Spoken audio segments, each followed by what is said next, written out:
Bonsoir à tous, ravi de vous retrouver pour une nouvelle édition sur Monaco Info. Voici les titres de votre journal. L'AS Monaco Basket reste dans la course aux play-offs en Euroleague. Les Monégasques ont largement dominé l'Olympiakos hier à Gaston Médecin. Résumé à suivre dans quelques instants. L'attractivité de la principauté au cœur d'un événement organisé par la Jeune Chambre économique de Monaco. Le ministre d'État Pierre Dartout en était l'invité. Puis nous accueillerons Bertrand Picard, le président de la fondation Solar Impulse est actuellement en principauté à l'occasion de la Monaco Ocean Week. Il vient de signer un partenariat avec la fondation Prince Albert II. Il nous en dévoilera les contours. Nous reviendrons sur le Conseil national des jeunes. 12 conseillers juniors ont restitué hier leurs travaux dans l'hémicycle sur 3 thèmes précis. Vous les découvrirez dans ce journal. Puis à la fin de ce JT, Philippe Vial sera notre invité. Nous parlerons avec lui de la profession de kinésithérapeute alors qu'une conférence sur la chirurgie de la main vient de se dérouler en principauté. L'AS Monaco Basket ne cesse d'impressionner après les champions en titre la semaine dernière. C'est l'Olympiakos, 3e du classement de l'Euroleague, qui a fait les frais d'une nouvelle performance XXL de la Roca Team, portée par un Mike James des grands soirs. Les hommes d'Obradovic ont nettement dominé le club grec hier soir. 92-72 à Gaston Médecin. Le résumé de cette rencontre est signé Yannick Debever et Sylvain Péroumal. La Roca Team a atteint un niveau exceptionnel. Capable de mettre 22 points aux champions en titre et maintenant 20 à l'équipe la plus en forme de ces dernières semaines. Pourtant, le premier quart-temps n'annonçait rien de bon pour la Roca Team. L'ancien du Rocher Mustapha Fall marche sur les intérieurs monégasques. Monaco s'accroche et reste dans les baskets des visiteurs avec seulement 3 points de retard au bout de 10 minutes. Et puis, changement total de physionomie dans le deuxième quart-temps avec un récital monégasque. 29 points marqués pour seulement 9 encaissés et une avance qui s'avérera décisive. Dante Hall bloque l'accès au cercle pendant que les attaquants ne manquent rien à longue distance. 5 sur 5 à 3 points et un écart qui monte jusqu'à 19 unités en faveur de la Roca Team. Le mal est fait et l'Olympiakos ne parviendra jamais à inquiéter Monaco qui gère sereinement une deuxième mi-temps hachée par les fautes. Les Roca Boys régalent les supporters avec des actions spectaculaires de Dante Hall et Mike James. Cerise sur le gâteau, ce 3 points miraculeux de Paris Lee en fin de troisième quart. Comme un symbole, la Roca Team est injouable. Le panier à 3 points de Paris Lee. Porté par Mike James, 25 points, 3 rebonds, 4 passes et Bacon, 15 points. Monaco va s'imposer avec la manière. Brock Motum s'occupe de sceller la plus grosse défaite de la saison pour l'Olympiakos, 92-72. We made the main thing defense, you know. Once we start playing defense, everything just opens up for us because we got a lot of guys that can score. So I think we can outscore any team in EuroLeague, to be honest, but it's all about stops. We do a good job of knowing each other. We practice together a lot, and Coach tells us exactly what he wants and expects from us. He's a very direct coach, and it makes everybody's job easy when you know what you got to do. C'est une première étape européenne passée avec brio, mais il en reste une deuxième cette semaine. Baskonia, vainqueur de ses 4 derniers matchs, vient défier la Roca Team à Gaston Médecin. C'est désormais un concurrent direct au top 8 qu'il faudra écarter vendredi soir. I expect hard game, even harder, much harder, because it was demanding this one, and we need to have the physicality, energy, everything, in order to win, the next one. Monaco-Baskonia, un match à ne pas manquer, à suivre en direct sur Monaco Info à partir de 19 h, commenté par notre duo de choc, David Cosette et Ali Traoré. Retour à présent sur le premier petit déjeuner conférence de l'année 2022 de la Jeune Chambre économique. Le thème choisi, l'attractivité de la principauté. La JCE avait convié pour l'occasion le ministre d'État Pierre Dartout pour en parler. Plus de détails dans ce reportage de Sandrine Nègre et Olivier Bonello. L'attractivité est un enjeu majeur pour la principauté et elle concerne plusieurs secteurs, voire même tous. Économie, gestion des finances, enseignement, sécurité, écologie, numérique, santé et sociale, sans oublier relations internationales, pour n'en citer que quelques-uns. Il faut donc maintenir le haut niveau d'excellence et chacun a un rôle à jouer. Ça concerne ceux qui veulent venir habiter à Monaco, ceux qui veulent y travailler et ceux qui veulent y investir. Donc chaque fois, il faut qu'il y ait des réponses adaptées à leurs demandes. La principauté, incontestablement, est un territoire très attractif. Cela dit, il faut savoir toujours évoluer, il faut savoir se remettre en cause parce que rien n'est figé. Mais je crois qu'on a ici tous les moyens pour demeurer attractif, même si cela nécessite bien sûr des évolutions et des changements. Stratégies et solutions sont donc régulièrement étudiées et proposées. La Jeune Chambre économique de Monaco fait partie des entités qui ont pour mission de maintenir ce haut niveau d'attractivité en encourageant par exemple l'entrepreneuriat. Nos membres sont donc des entrepreneurs ou des cadres de la place, de tout secteur, que ce soit finance, immobilier ou les secteurs un peu plus innovants dont on a parlé tout à l'heure. Donc on a un beau panel représentatif et on a la chance de pouvoir échanger et discuter avec nos autorités sur des sujets d'avenir. Donc c'est vraiment un plus pour nos membres. Impossible bien sûr d'évoquer un tel sujet sans aborder la crise sanitaire qui a poussé depuis 2 ans ces secteurs justement liés à l'attractivité à s'adapter en innovant. La guerre en Ukraine est aussi à l'heure actuelle suivie de très près. Le reste de l'actualité vous est développé ce soir par Alexandra Pani. Bonsoir Alexandra. On débute par cette rencontre entre le gouvernement princier et les acteurs des secteurs hôteliers et de la restauration. Bonsoir Émilie, bonsoir à tous. Ce sont effectivement 2 secteurs qui ont été très touchés par la crise sanitaire.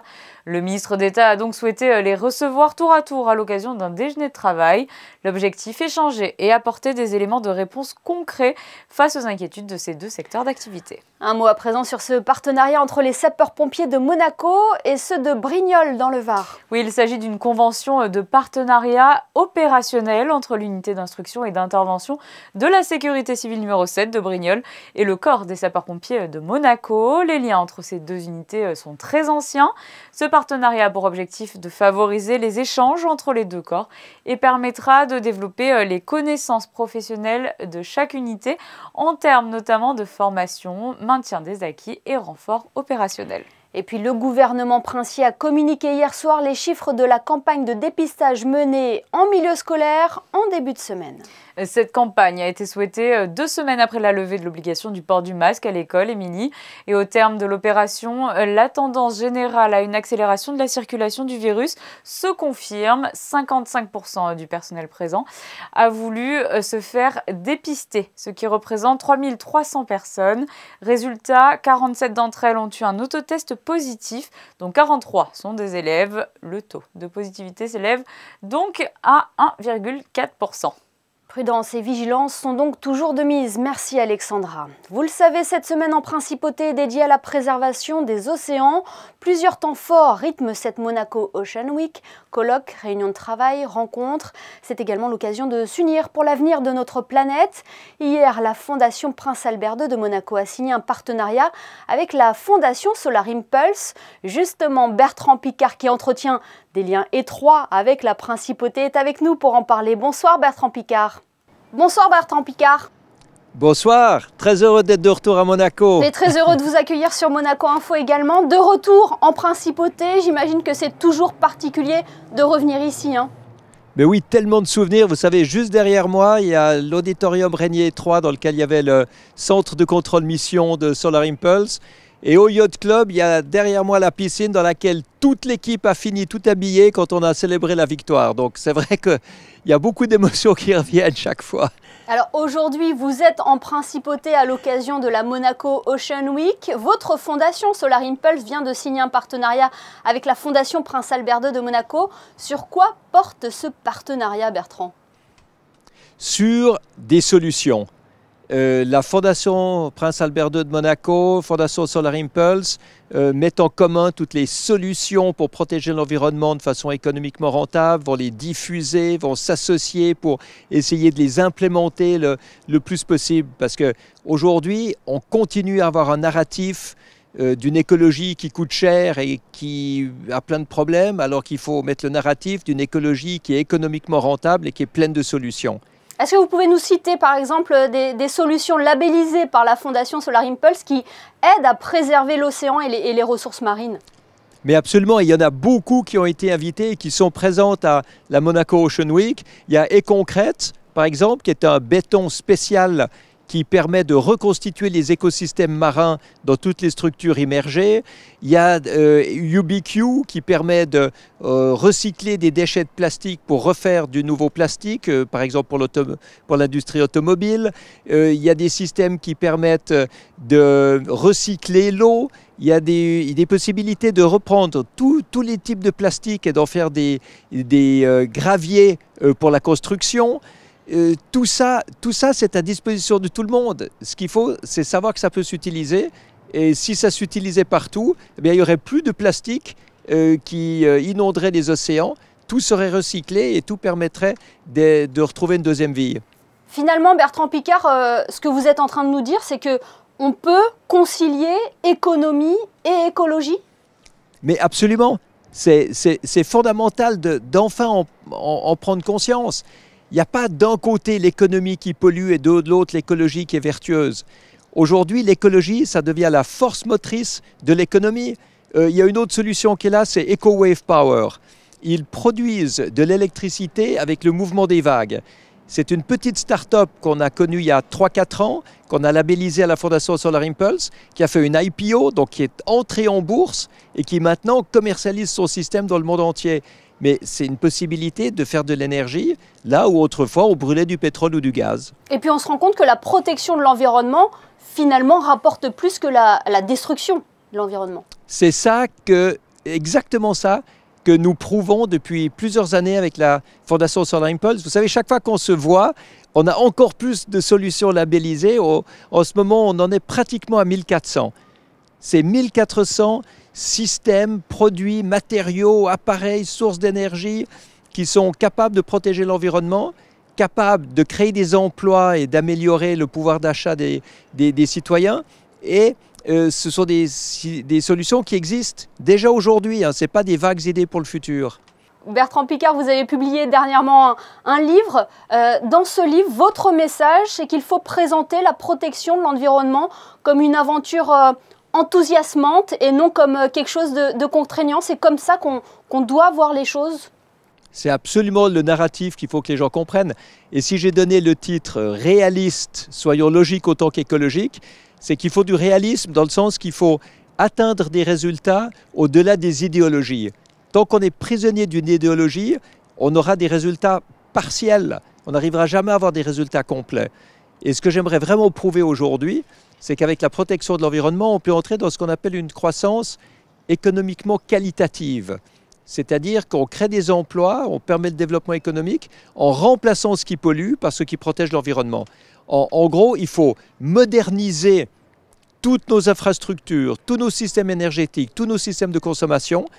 Et comme ça devient plus efficient, c'est-à-dire qu'en fait, il faut moins de ressources pour atteindre le même résultat, eh bien, ça libère une marge de profit supérieure qui permet de rembourser l'investissement. Donc, on est dans un cercle vertueux où l'écologie permet de développer l'économie tout en protégeant non seulement l'avenir de l'humanité, mais déjà son présent, parce que déjà aujourd'hui, on voit les effets de la pollution, des changements climatiques et du gaspillage.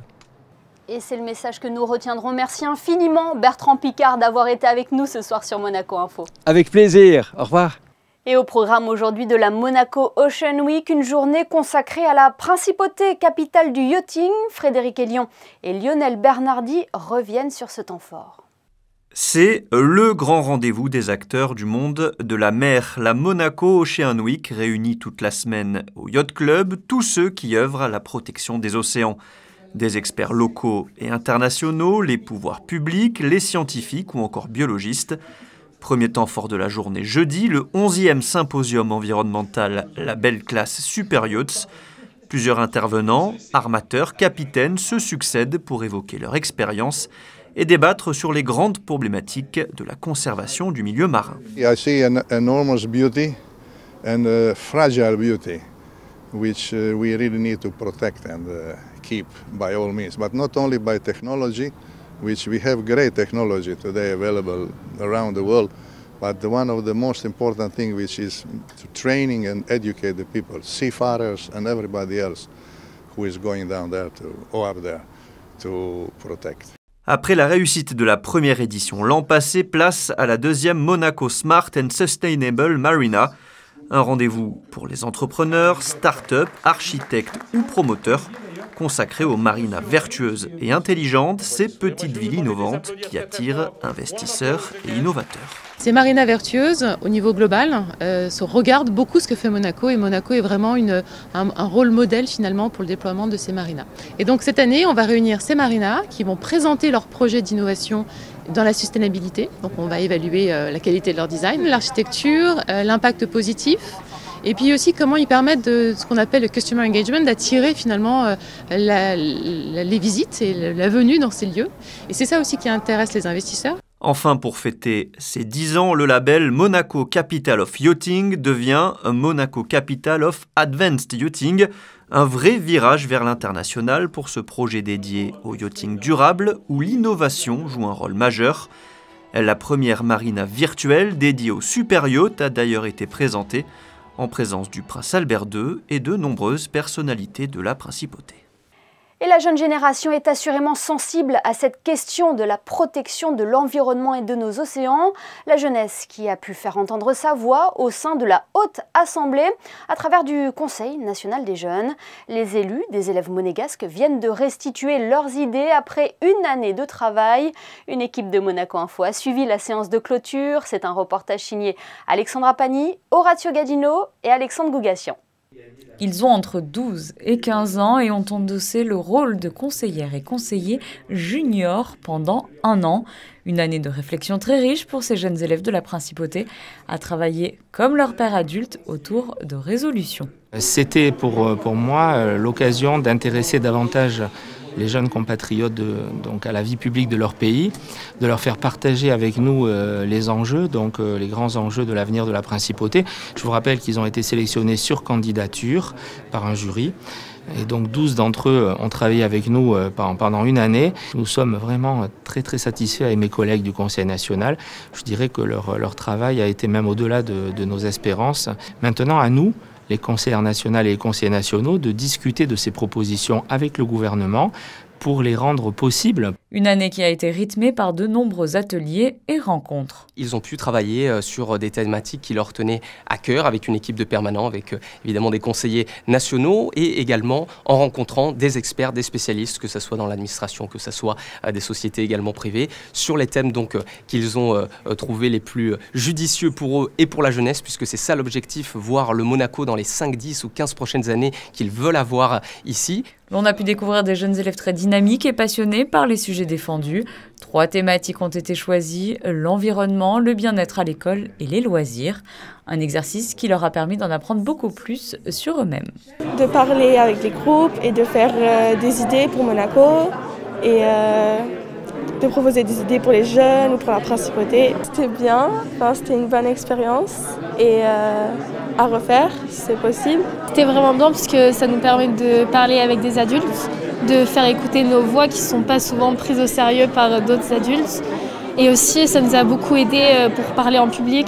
On a eu des bons conseils, surtout de Stéphane, qui nous a tout le temps suivis pour bien parler. Et donc vraiment, moi je sais que ça me servira toute ma vie. Une expérience enrichissante dont ils se rappelleront effectivement. Ils étaient les tout premiers à vivre cette aventure, mais une nouvelle promotion est déjà prête à prendre le relais. Oui, et les prochains conseillers juniors prendront place dans l'hémicycle lors de la séance d'ouverture du prochain Conseil national des jeunes, le 27 avril prochain. Parlons santé à présent. Le lycée technique et hôtelier accueillait dernièrement une conférence sur le thème de la chirurgie de la main et de l'arthrose du pouce. L'occasion pour nous de revenir sur une profession qui intervient pour soulager et soigner tout le corps humain. Fabien Bonilla reçoit Philippe Vial. Philippe Vial, bonsoir. Oui, bonsoir. Vous êtes membre de l'association des kinésithérapeutes de Monaco. Combien de kinés exercent en Principauté ? Un équivalent temps plein, il y a, on va dire, l'équivalent de 25 à 27 praticiens, en sachant qu'il y en a qui exercent à mi-temps, à temps partiel, et il y a entre, de mémoire, 35 à 37 praticiens qui sont inscrits au tableau des praticiens autorisés à exercer. Et qu'est-ce qu'il faut faire concrètement pour pouvoir exercer en tant que kinésithérapeute sur Monaco? La première chose est bien évidemment d'avoir un diplôme en massokinésithérapie, donc, qui est un diplôme qui s'obtient après, alors en France, 5 ans d'études. Il y a 4 ans d'école de massokinésithérapie et 1 année d'études de médecine. Et dans d'autres pays européens, ça varie entre 3 et 5 ans avec une moyenne de 4 ans d'études post-bac ou équivalent de baccalauréat. Et après, pour être installé à Monaco, il faut être monégasque. Et dans certains cas, si les besoins de kinésithérapie ne sont pas satisfaits, des praticiens étrangers peuvent exercer à Monaco, et ce qui est le cas actuellement, puisque on va dire que la majorité des praticiens qui exercent à Monaco ne sont pas monégasques. J'ai toujours eu beaucoup de mal, et je pense ne pas être le seul, à bien faire la différence entre un kinésithérapeute et un ostéopathe.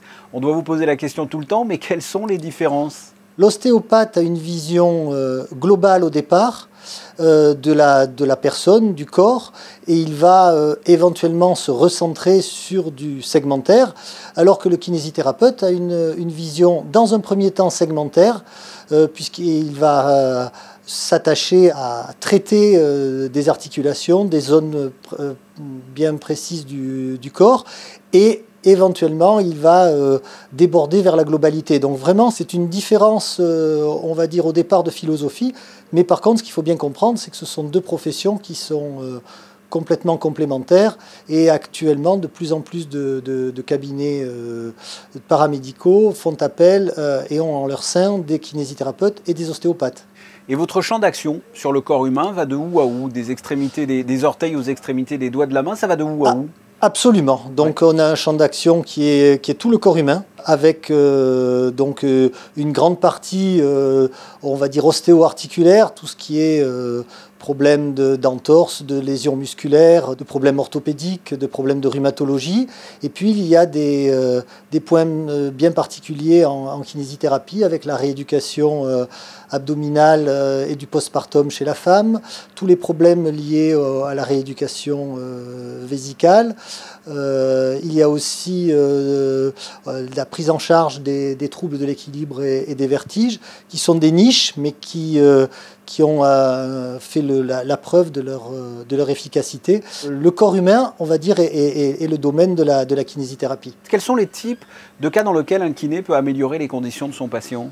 Il y a deux grands domaines, les problèmes chroniques, donc les maux de tête, les problèmes de lombalgie chronique, on va dire tout ce qui est pathologie chronique de douleur, où on va s'atteler à essayer de libérer certaines tensions musculaires, de libérer certaines articulations.